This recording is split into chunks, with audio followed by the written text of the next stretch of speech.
Hello, welcome everyone. And thank you, Ajahn Brahmali, to come all the way to Hong Kong to give us teachings. And it has been 4 years since last time Ajahn came. Yeah, yeah, we missed Ajahn last year because his time was taken by others. We were a bit too slow after COVID. Anyway, welcome everyone, and thank you for being here. And on behalf of Bodhiana International Foundation, thank you for supporting us.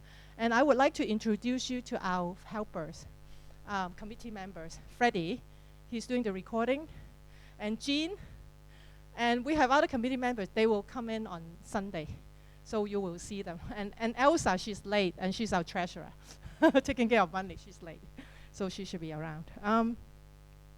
First, I would like to make a few announcements. With regard to the room key, Kadori only give out one key to each room. So if you are sharing room, please talk to your roommates who's going to take care of the key. So either unlock or someone take care of the one key you have. So, and our dining hall is actually the seminar room across the road here. It's not the dining hall here because they're the caterers, and we did not order catering from them.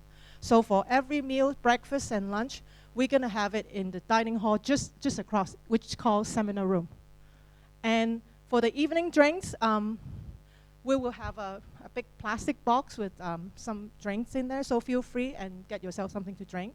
And the water inside, and there are 2 hot water outside and everywhere, so you can get water. And they're very compassionate. They let us use the room because they usually don't let us go inside in the evening, but they're placed inside tonight. So if you find the big plastic box outside, then feel free to take anything you want. So the evening drinks is there. And the breakfast, lunch is also there. And don't go to the dining hall, okay? And the other thing is the receipts are at the back, so please pick up your official receipt and the donation receipt at the back.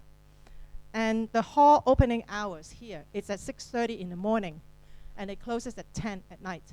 So if you want to meditate here, please come after 6:30. I'll open the hall. And please, you can meditate in your own room too. Okay, but it closes at 10. And the retreat schedule is posted here and there, so you can have a look. If I send you the wrong one, which I did, I sent the wrong one to Ajahn Brahmali. This is the correct one.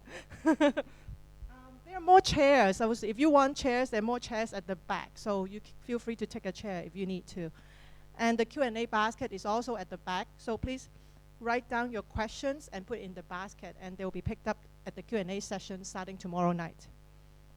And please use the back door if you're late to come in, so try not to interrupt everyone going through this door, but please use the back door when you come in late. And the interview sheets for individual interviews, they'll be placed outside after breakfast every day, so it'll be 10-minute session. Please do not leave gaps between one another. So, and the interview room will be in GS 3 and 4 launch. I'll put it in the interview sheet. So try to look up GS 3 and 4 in the map I gave you in the email. And last but not least, please be reminded noble silence at all time and during eating. And it's kind of loud even if you talk outside. So just be careful and be mindful. And thank you very much, and please enjoy the retreat. Thank you, Ajahn. Okay, thank you, Dara. Okay, hello everyone. Hello Venerables, nice to see you again. Yeah, what was your name again? I forgot your name already. Visudachari. Okay, thank you for reminding me. Anyway, nice to have you here. And this is your first time you come, Venerable, is that right? Yes? Okay, good. Always nice to have a few monastics. It creates better atmosphere that way. So only one monastic, not enough. So thank you for coming here. That's excellent. And everyone else as well, nice to see you again, everyone. So many faces I know already, and some new ones that I haven't seen before. I haven't seen you before, have I? No, I haven't seen you before. Okay, so anyway, welcome. Welcome to the newcomers, and of course, all the old-timers coming back. So that's great. It's nice to see people coming back on these retreats. And the reason is because the Buddhist path takes a long time to develop. It doesn't happen overnight, and you come on one meditation retreat, it doesn't work out, you come to a second one, and you get some nice meditations. But over the kind of the long term, sometimes very long term, sometimes too long term, sometimes life after life, yeah, it's kind of problematic. Sometimes it takes a long time before the mind matures and all the qualities that we develop kind of come to fulfillment, and it really has an effect in meditation practice. And so this is good. This is always a good thing that people come back. Yeah, it's good. It's a good sign. And this is why also it's good to be a monastic over a long period of time. How long have you been a nun for, Visudachari? Now? 12 years. Okay, that's good. That's a good sign, right? That's good. Yeah, don't give up too easily. That's good. That's always nice. So I've been a monk now for almost 30 years, 29, 30 years, yeah. That's good, yeah. So that's Ajahn Brahm, 50 years. Ajahn Brahm, you know that? Ajahn Brahm has his 50 years anniversary this year, yeah? So as soon as I come back to Perth, we start to kind of do things in connection with the 50th year anniversary. And it's kind of beautiful, isn't it, to have someone who's been a monk for 50 years? Isn't that great? There's something very powerful about that. And especially if it is like a happy monk like Ajahn Brahm, yeah, you know it is very positive. And so that's a wonderful thing that these things really carry on for so long. Anyway, it's very nice to be here again. And we are going to do what I usually do, which is we're going to have a look at some suttas. The suttas are the word of the Buddha. There are many things that are called the word of the Buddha in the world, but there are only a few things that are worthy of being called the word of the Buddha. Most things that are called the word of the Buddha are the word of someone else, not the word of the Buddha. Yeah, so you have to kind of be able to distinguish, and the way to do that is to study these things, so you're able to distinguish between earlier and later texts, etc., etc. So we're going to look at the real word of the Buddha. Is that exciting? Exciting, isn't it? Yeah, I think it's really exciting. And one of the things that you find about the word of the Buddha, actually it tends to be very simple. The Buddha speaks in simple ways. He speaks in ways that we can understand. He speaks in ways that go straight to the heart. He speaks in ways that you can apply. Yeah, it is very practical. It's very immediate. And this is often how you recognize the word of the Buddha. It is not too flowery. It is not too fancy. It is down to earth, and this is how you see this. So the idea here, my main job is to introduce you to the word of the Buddha, so that you can use that for your inspiration in the future. Yeah, that's kind of my main job. This is why I wear this robe. So you look a little bit like the Buddha when you wear these kind of robes. Yeah, and so you owe it to the Buddha. The reason we get food every day is because of the Buddha. If we were wearing these things, but there was no Buddha, no one would feed us. Yeah, it's because there was a Buddha that they feed us when we wear these robes. And so we owe it to the Buddha to give the teachings back. Yeah, those teachings that he gave, they are the most powerful expression of the Dhamma in the world, is the word of the Buddha. There is other expressions, and they may be valid, but the most powerful is the word of the Buddha. And that's why it's important to come back to these teachings. So this is part of the idea of this course, is to discuss and understand the word of the Buddha. But of course, this is a silent retreat, which means that meditation is a very important part of this.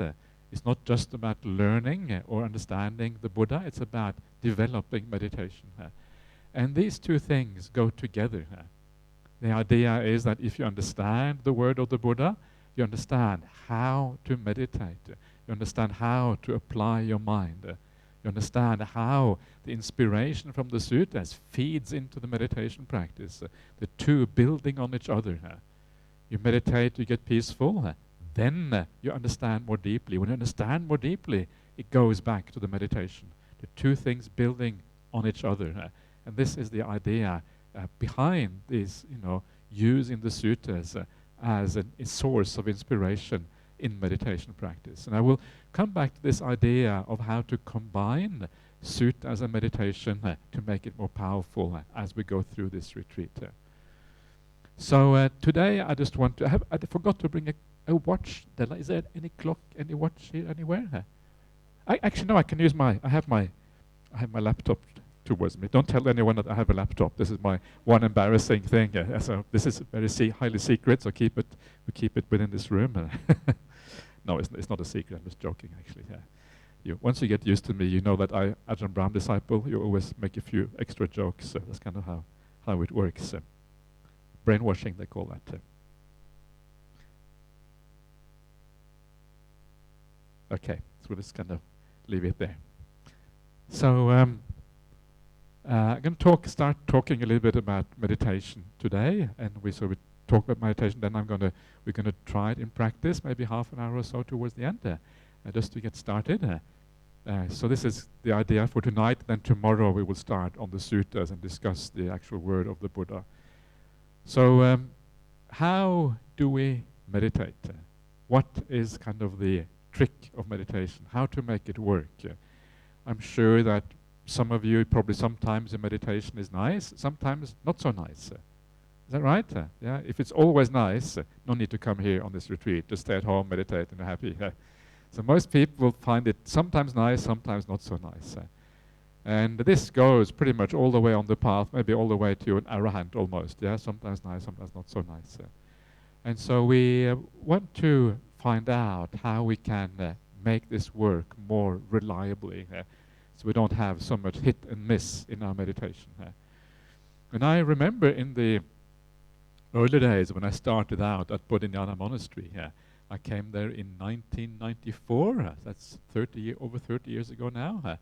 And I was talking. Ajahn Brahm would kind of come, and he would ask me how is things going, and how is your meditation? I said, not going so well, and and he would say, and he would always give one answer, one thing to do when your meditation is not going so well. There was one answer he would always give. You know what that was? What do you think it was? One answer he gave. Yeah, he's saying, I was saying, I'm sitting for an hour. Yeah, it's okay, but not so good. What should I do? And one answer, sit longer. That was the one answer he always would give, sit longer. And I spoke to other people, they said the same thing, yeah? I always said, sit longer. But I'm sitting for 2 hours, 3 hours. I'm sitting for 3, 4. No, I don't think he went to 4 hours, but sit longer was the kind of standard answer. And I was very, very interesting because why is that the right answer? Is that correct, sit longer? How does that actually work? Because sometimes you sit longer and nothing happens. You get more restless, you have more pains, and it doesn't really work. So how does it actually work, this idea of sitting longer? And the way it works if you have good mindfulness. Because if your mindfulness is strong, what you do is you sit down and you just stay with whatever is happening in your mind and in your body. And as you stay with it, it kind of gradually fades away. Because that is the nature of mindfulness. If you don't hold on to anything, if you don't cling on to the things that is happening in your mind, if you don't hold on to your body, to memories, you kind of allow everything just to kind of arise and pass away without holding on, then the mindfulness gradually makes things disappear. Gradually your thinking mind gets reduced. Gradually the problems in your body kind of disappear. This is kind of the power of mindfulness. And so Ajahn Brahm was right, and the reason that I wasn't successful was because I didn't have enough mindfulness. That was the reason. Yeah, because if you don't have enough mindfulness, then sometimes the thoughts take over completely. They arise, but they don't cease because you kind of get completely lost in the thinking or whatever. So you need sufficient mindfulness. And once that is established, then it actually works. And then it really is a matter of just staying with things, just being with it. And as you stay with it, then gradually things become peaceful. Gradually things kind of calm down and become very beautiful. Can you understand? Can everyone understand me? Yeah, because I know I have a funny accent, so I apologize for my funny accent. Can't do anything about it. Yeah, I was born this way. What can you do? I wish I didn't have a funny accent. I don't. What kind of accent are you most used to in Hong Kong? Is British accent? Is that kind of American accent these days? I don't know. These days, American accent seems to be everywhere. Anyway, now you have to be satisfied with Norwegian accent, and that's really, really tough. Anyway, if you can't understand, let me know. I probably won't change anything, but you can let me know anyway. Just can't change. So be mindful. That is the critical thing, yeah? When the mindfulness is established, then the meditation, all you have to do is sit and wait. And as you sit and wait, then gradually things become peaceful all by themselves. There's nothing really that you have to do apart from sitting down and waiting.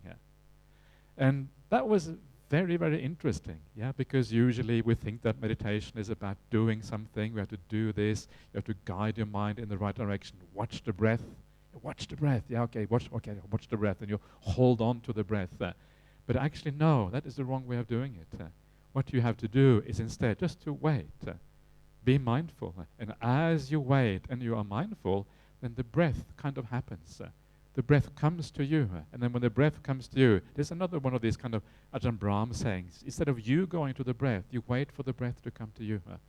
So when you sit down, never go to the breath. Just relax. Be mindful. Enjoy being here. And wait for the meditation to happen. And then the meditation happens to you.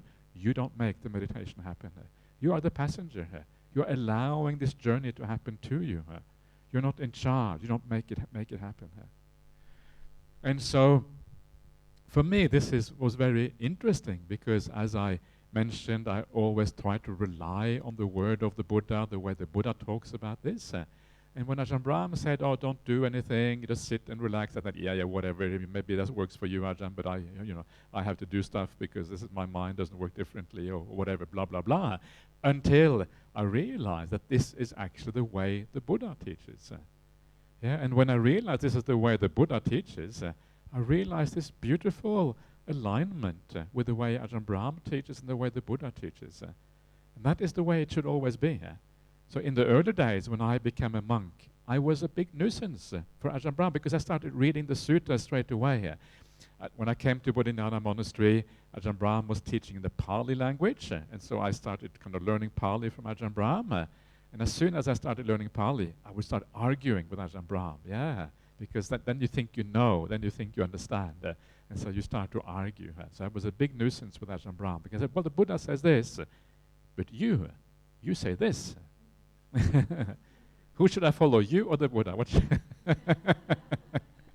Very naughty, yeah. I kind of this is just the way things it's good to be a bit kind of say things out. I think it's actually a positive thing to be able to talk like that with your teacher to get things sorted out.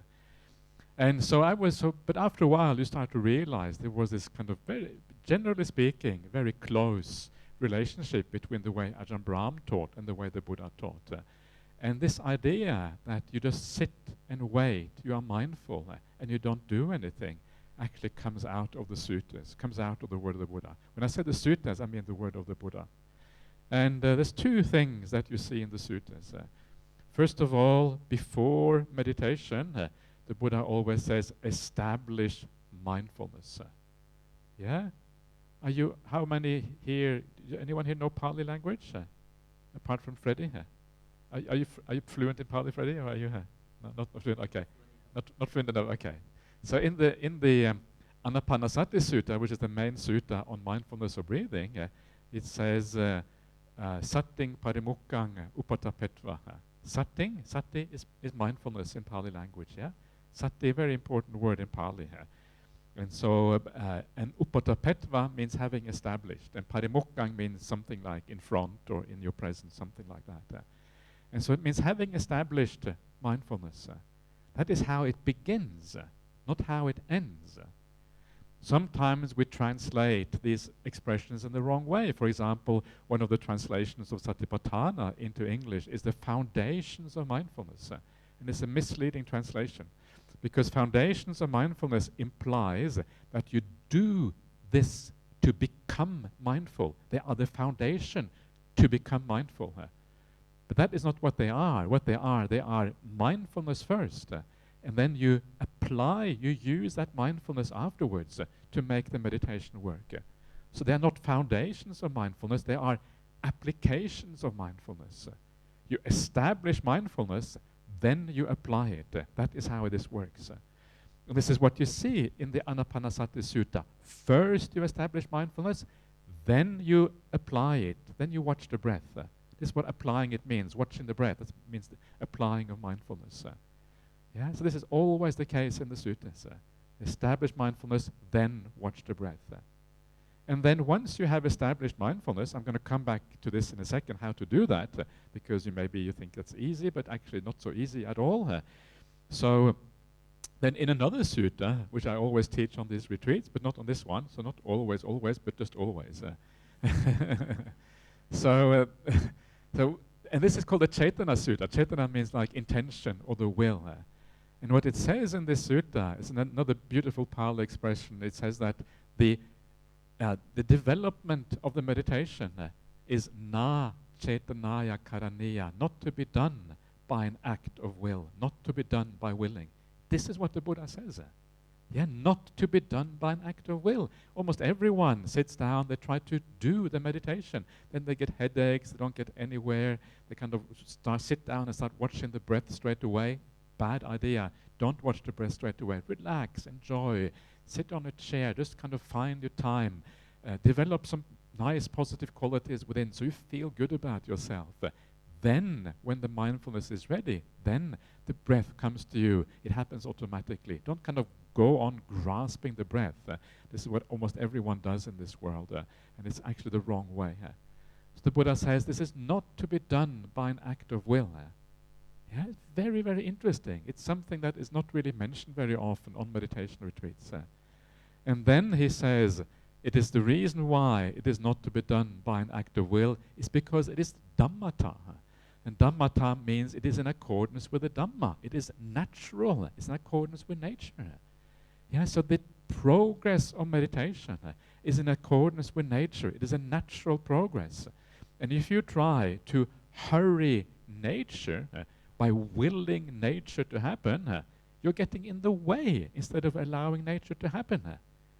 Yeah, if you try to make nature happen, then nature doesn't happen because nature has to happen according to cause and conditions. You can't make it happen. The kind of the classical simile, I think Ajahn Brahma uses the simile on. He says that if you have a little child and you want to teach the child how to grow something, yeah, so you give the little seed, and you say, if you plant this seed, little son, little daughter, you put it under a little bit of earth, not too deep, yeah, then you get a nice flower, a sunflower or whatever afterward. Put the sunflower seed into the ground, and you come and pour water, yeah, and so the little child, only a small child, 5 years old or whatever, he says, yes, mommy, yes, daddy, and they do this. They put the seed in the ground, come every day, the water, not too much water, not too little, otherwise it drowns, otherwise it, or it gets too dry, just the right amount of water. And so the child, very diligent, comes every day. And after a while, they start to get the little seeds start to sprout, yeah? And then you get the kind of thing coming through the ground. The child gets very excited. Look, mommy, look, daddy, look, it's coming, it's happening. But small child, very impatient. Yeah, so after a couple of days, it kind of gets fed up with watering this kind of thing. Oh, it's only growing a little bit every day. So after a while, it decides to help nature. Yeah? Nature has to happen according to cause and effect. The plant can only grow so fast. You can't help nature.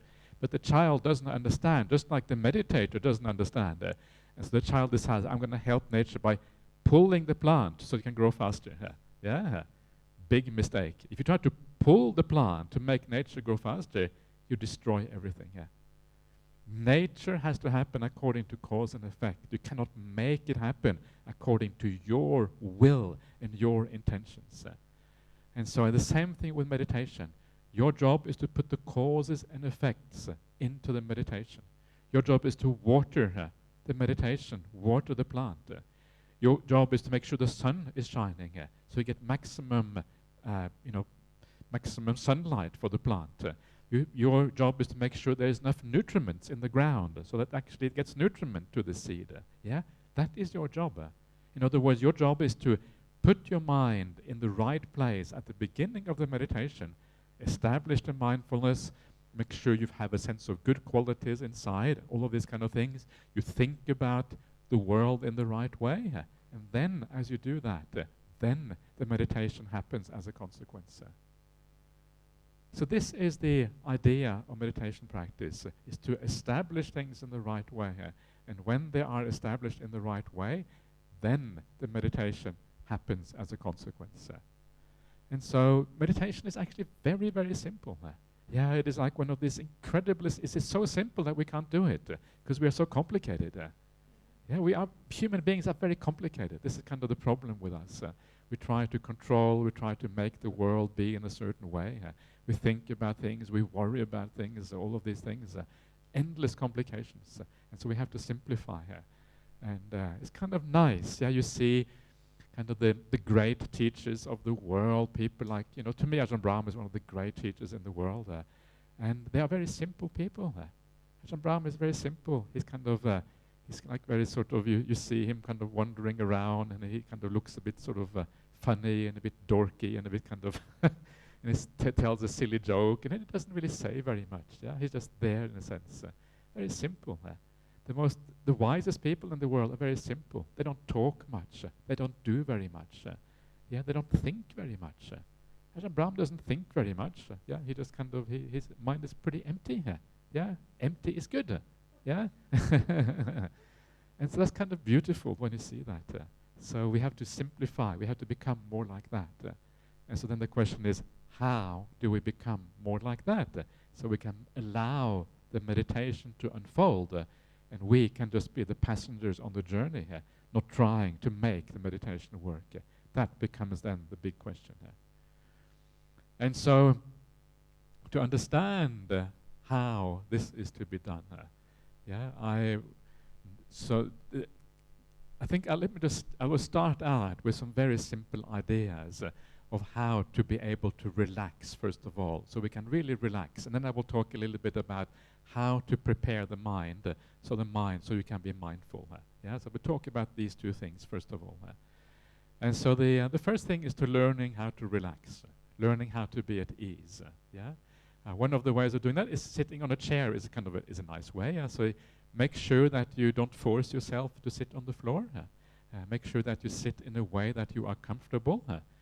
One of the problems with getting pain in meditation because you are not at ease is that the mind loses its ability. The mind becomes obsessed with the pain rather than being able just to relax and to be at ease. So make sure that you don't obsess with the pain. So if you have too much pain, please find a different posture. Yeah, Della is leading by a good example by sitting on a chair. That's good. That's good. Yeah, I'm very happy to see that. And this is not a competition in who can sit on the floor and who can't, and this kind of stuff. Sometimes the sense of self always gets in the way with these kind of things. So please don't compete. Not competing with anyone. The only person you are competing with is yourself, so that you can get the maximum benefit out of this. So make sure that you don't have too much pain. This is the first thing. If you have too much pain, there's no way you will be able to relax properly, and the meditation won't work. I know that in many meditation systems they say, pain is kind of okay. I do not recommend it. A little bit of pain in the body is unavoidable. So don't try to get rid of all pain. That's impossible. So a little bit comes and then it disappears again. That's fine. But once it becomes like, problematic, the mind goes to it all the time. Then the idea is then, okay, do something else. So the obsession with the pain doesn't happen. So sit on a chair, lean against the wall, go walking somewhere, and if you really, really have to, you can even lie down in the back over there. That's also okay, yeah? So I know Ajahn Ganha. Ajahn Ganha is one of Freddy's kind of main teachers. You may have heard of him. He's a monk in Thailand. And I remember he came to Perth long time ago. And so when he came to Perth, we asked him, how do you meditate? Oh, he says, I just lie down, he said, because, lie down. So, well, why do you lie down? Because then you can really relax. It's true, right? You can really relax when you lie down. It's true. And then we asked, well, what do you do then when you lie down? He said, oh, I do nothing. And we said, well, if you lie down and don't do anything, don't you fall asleep? Yeah, that's what he said. He said, no, that would be doing something. So doing nothing means not even sleeping, right? Because sleeping is like doing something. So you are just mindful. Isn't that kind of nice? So you're just mindful. You don't turn your mind towards sleeping, anything like that. And this is kind of the power of the mind when the mind is very, very pure. For most people, it can be difficult, but sometimes you can try if you kind of run out of other options. You can try that yourself. Have you tried that, Freddie, to lie down? Yeah, does it work for you? Or sometimes? Okay. Okay, good. Yeah. Do you ever fall asleep when you do that? Do you? Okay. You're very wise. Yeah, okay. That's what Ajahn Brahm would probably say that's the right way of doing it. Okay, good. So these are different things that you can do. You can do a bit of walking, all that kind of thing. Don't go walking with Freddie. When Freddie and I went walking, don't go there, that's too far away. We went for a walk in the forest today, which was very nice.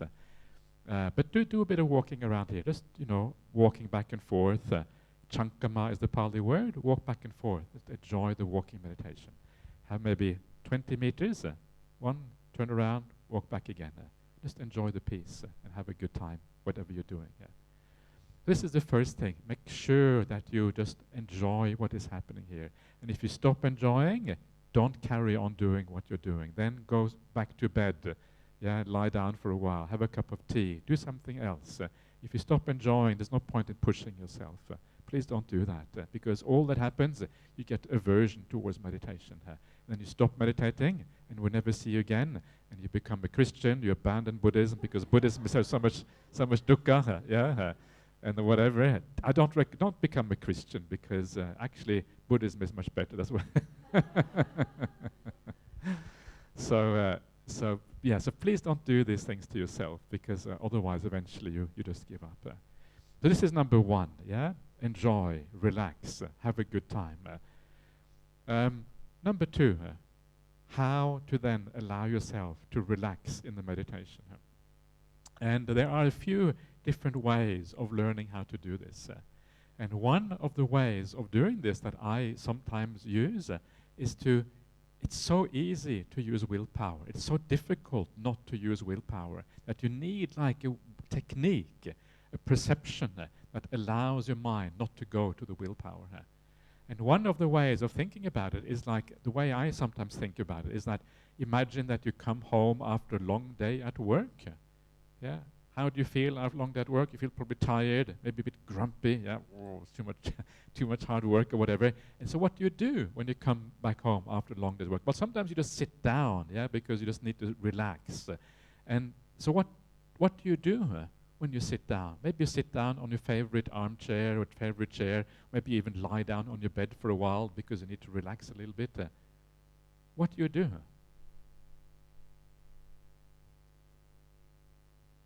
Don't do very much, right? This is the idea. If you come back home after a long day's work and you are tired, you want to just sit down, you don't do anything. And what that means is that you just allow the mind to unwind. Because the reason why you are tired is because you have been doing all of these things all day. You have been applying the mind, trying very hard, writing things, doing things, speaking to people, and now you are exhausted. And because you are exhausted now, the last thing that you want to do is to use the mind again. What you want to do now is to allow the mind to unwind. And so you just want the mind to be. And what you find when you sit down on a chair after a long day's work, or you lie down on your bed, what you find is that if you just allow the mind to be, and you don't do anything, gradually the energy comes back again. Gradually you feel better. And then after sitting down, even maybe just for 10 minutes or whatever, then you can get up and you can get on with whatever else that you have to do that evening. A meditation should be a little bit like that. It should be a little bit like you come home from a long day's work and you're just sitting down and allowing the world to be. That is what it means not to do anything. That is what it means to relax. That is what it means not to use the willpower. Allowing things to be. And then as you allow things to be, and hopefully your mindfulness is strong enough, then things would kind of gradually become peaceful and calm, all by themselves. And the energy will arise in the mind and come back to the mind. So can you do that?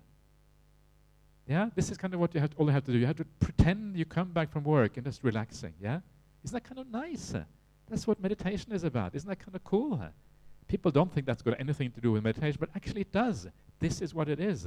The ability just to be, to stay with things, and then allowing the path to work through you rather than you trying to make this path work.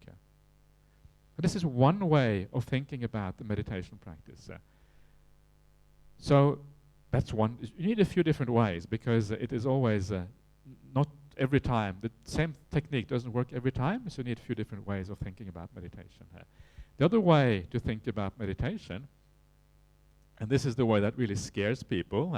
I went to lunch today with Ada, how do you say his name? Ada, okay, Ada. And so we had lunch together, and I was telling them that, one of the things about meditation is that it is very similar to dying. Are you sure you want to stay on this retreat?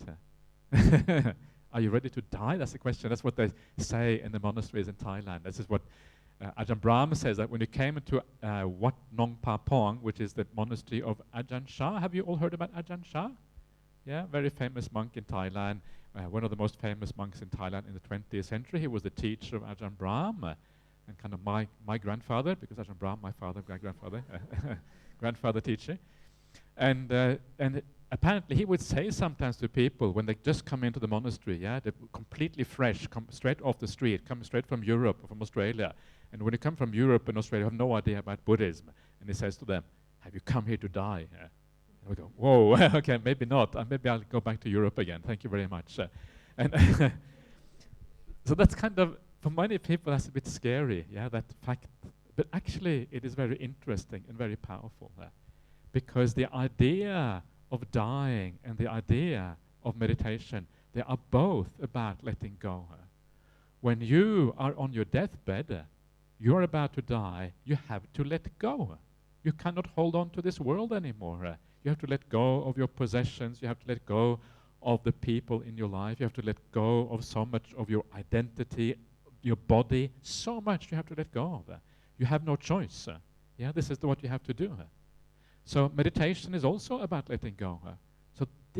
So meditation and dying, very, very similar. And the deeper you go in meditation, the more ready you will be to die, because you have let go in a very profound sense. And so this can be used in two ways. One way of doing it is that meditation can be a preparation for dying. The deeper your meditation is, the more ready you will be to die. And then when you eventually die, you go into meditation, and then you have a wonderful time dying. And you think, yay, dying, this is really cool. Yeah, wow, dying is so nice. Who would have known that dying was so great? You look forward to dying. Isn't that kind of good? Yeah. Most people say, oh no, they don't want to die. You say, yeah, dying, that's actually a positive thing. And for many people, if you have a well-trained mind, dying is a very positive experience. Because you let go, you feel peaceful, you feel the joy of the spiritual path through the dying process. So actually it's a very pleasurable thing. But it also goes the other way around. You can use the idea of dying to help the meditation. Meditation helps dying, dying helps meditation. And so one of the things that we can do during this retreat, and which I really recommend you to do a little bit of death reflection and see how that helps the meditation. If you feel uncomfortable about it, don't do it. But if you are at ease with the idea of dying, then please try that. Because if you think about dying in the right way, it will help you to let go. And because it helps you to let go, then the meditation is more easy afterwards. So you sit on the chair. So first of all, you start out, okay, coming back from work, just relaxing, letting it be. Your mind calms down a little bit. Then do a little bit of death contemplation. Maybe, not see how it works. And if it doesn't work, that's fine. But if it works, great. Then it will give you an advantage in your meditation. And I will tell you a little bit later on about how to go about doing death contemplation so that it becomes powerful. The important thing is to make it real. It has to really feel like you could die, And if it really feels like you could die, then something happens inside of you. You start to let go. Either that or you become afraid. If you become afraid, okay, don't go there. But if you start to let go, then it's great. So that is kind of the idea here. So the idea is basically imagine that you could die. We don't know when we are going to die. And because we don't know when we are going to die, we have to be ready now. Now is the only time you can be ready to die. If you say, I'll wait till I'll wait till it happens, too late. Now is the time to be ready. You could die tomorrow. You don't know. Yeah, we don't. I don't know. Freddie said there are snakes around here. He said not so many, so probably okay. But always the occasional snake, right? You never know. Anything can happen. Life is very uncertain. Heart attack can happen at any time. Okay, still okay. Oh, give us trouble. Okay. Yeah. Okay. Just mental dying. Die mentally. Don't die physically. So. So now, the more you think about death, the less likely you will die anyway. Yeah, because you become kind of mindful. So it's a positive thing here. So, but it has to be real. That's kind of the important point. And so then, when you make it real in this way, you know that it can happen at any time. Then you start to let go. So you can use that idea also in meditation practice. So these are some of the techniques: learning to relax, learning to be, and then as you do that, then you start to kind of get into the right attitude of not doing the meditation practice. Then the next important thing is then to give rise to mindfulness. Yeah, how can we actually be mindful? I said at the beginning that the Buddha says that first of all you have to establish mindfulness. But if we're not supposed to do anything, then how can we establish mindfulness? Yeah, this is kind of one of the critical things in meditation. And the way to do that is to do that at the beginning of the meditation. When we start out, we don't want to do much during the meditation, but before we start, we can establish this right attitude, which makes mindfulness possible. And there's two things that are required for mindfulness. And this is what the Buddha says in the suttas. Yeah, it's always the word of the Buddha. And wise people will tend to say the same thing. Two things the Buddha says. One is virtue, kindness, morality, sila in the Pali language, one of them. The other one is right view. These are the two foundations that make mindfulness possible. If you have those two, your mindfulness is going to be very, very, very powerful. So if you have perfect right view, that means you are a stream enterer. If that is perfect, then meditation becomes very easy. You can go into deep meditation almost at any time once you start to relax, once you start to be at ease. The same thing with, because the stream enterer has perfect right view, they also have perfect virtue. They have those two qualities perfected. It means meditation tends to be very easy. So we want to become little stream enterers, try to be close to the idea of stream enterers.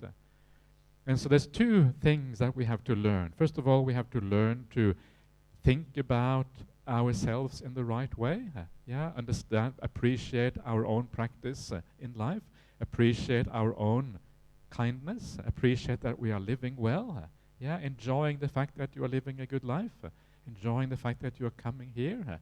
Various kinds of ways that make you feel good about yourself. It can also be a reflection about the Buddha, Dhamma, and Sangha. The fact that you are a disciple of the Buddha. Isn't that great? You're a disciple of the Buddha. Wow, is that true? Yes, it's true, because we're reading the Sutta, so that means you're a disciple of the Buddha. That's kind of amazing. So I'm going to talk more later on about how to reflect about being a disciple of the Buddha, how to make that a powerful part of the practice.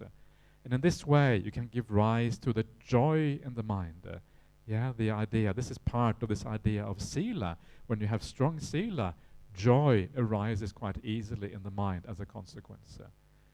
So this is the joy side. When you have sila, when you have joy, you enjoy being here. You don't want to be somewhere else because you don't have regrets. If you have regrets in your life, your mind will not be able to be fully present. Your mind will hang out with the regrets.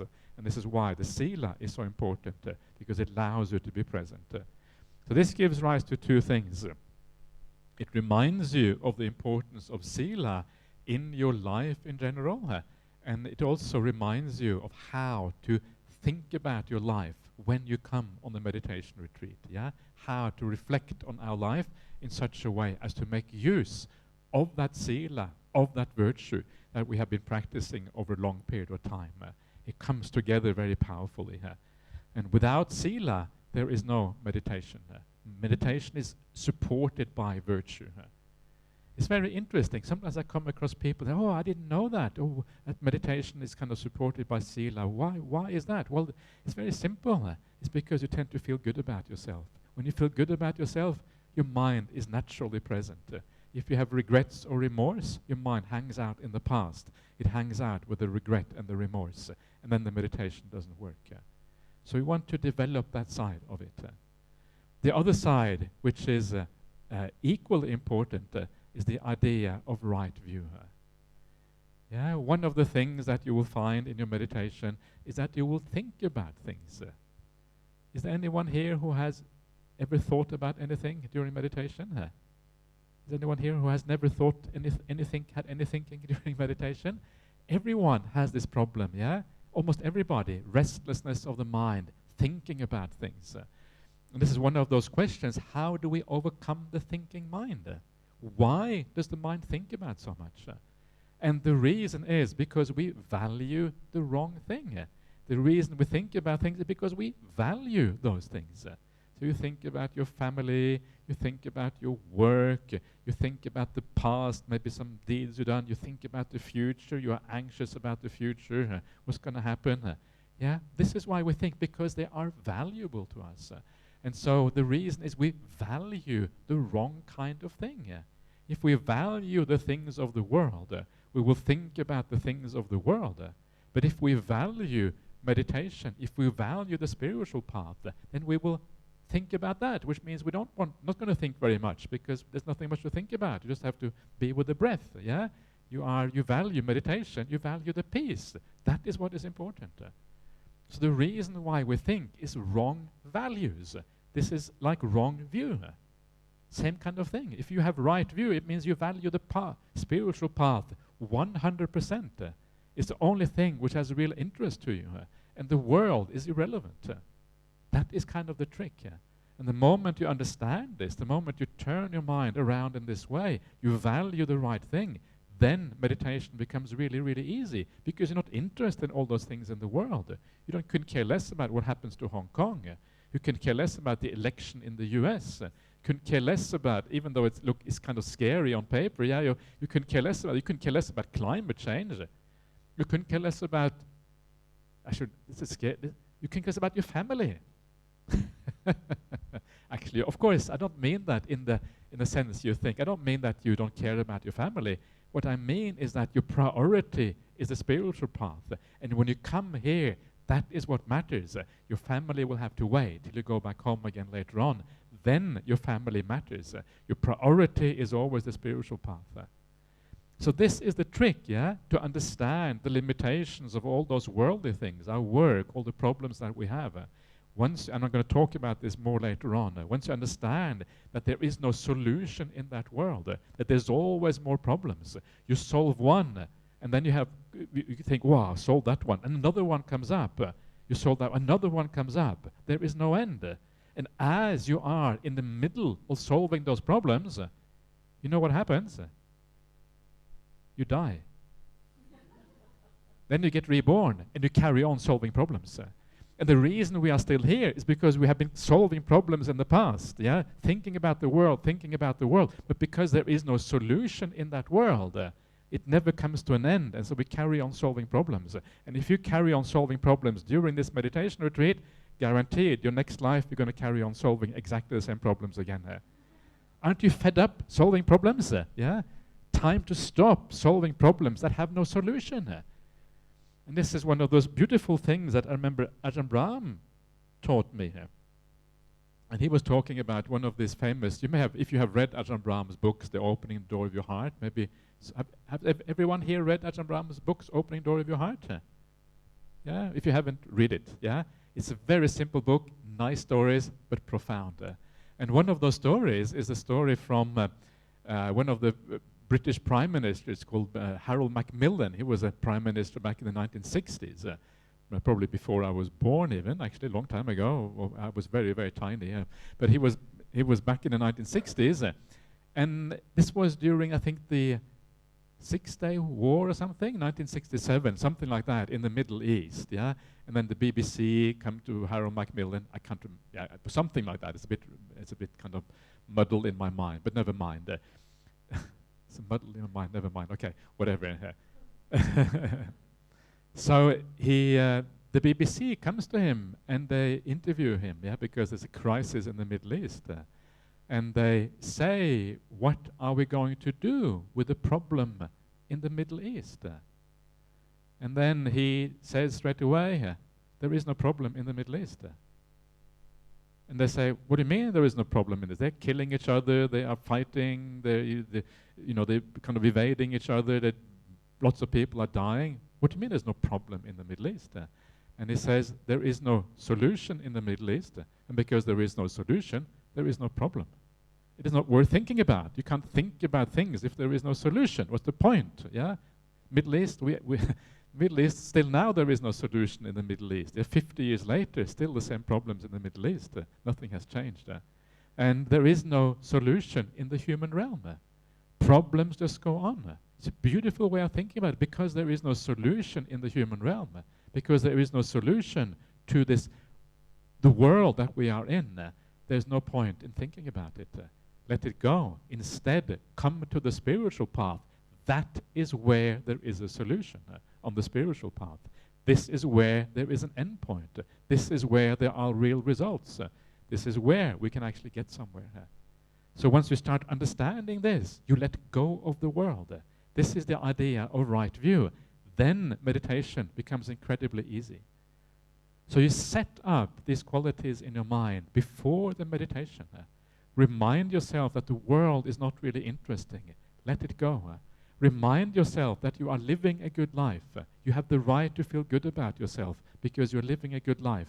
Whatever it might be, keeping the 5 precepts, coming on a meditation retreat. It's amazing. You know how many people in the world would voluntarily come on a retreat where you have to keep 8 precepts, Stella? How many precepts are you keeping? 5, 6, 3, 2, 1? Observing everything. Okay, observing everything, right? How many people will do that? Most people think this is torture. You can't even talk to anybody, right? And you do this voluntarily. That's a beautiful thing to do. It means you have a good heart, inclining in the right way, trying to do something good in the world. It's a wonderful thing.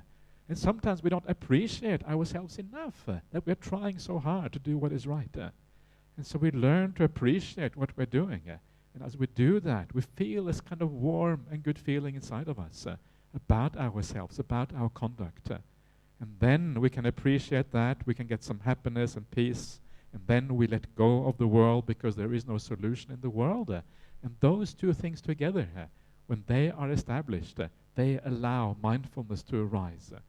Then you can just relax, and then you can allow the meditation to happen to you.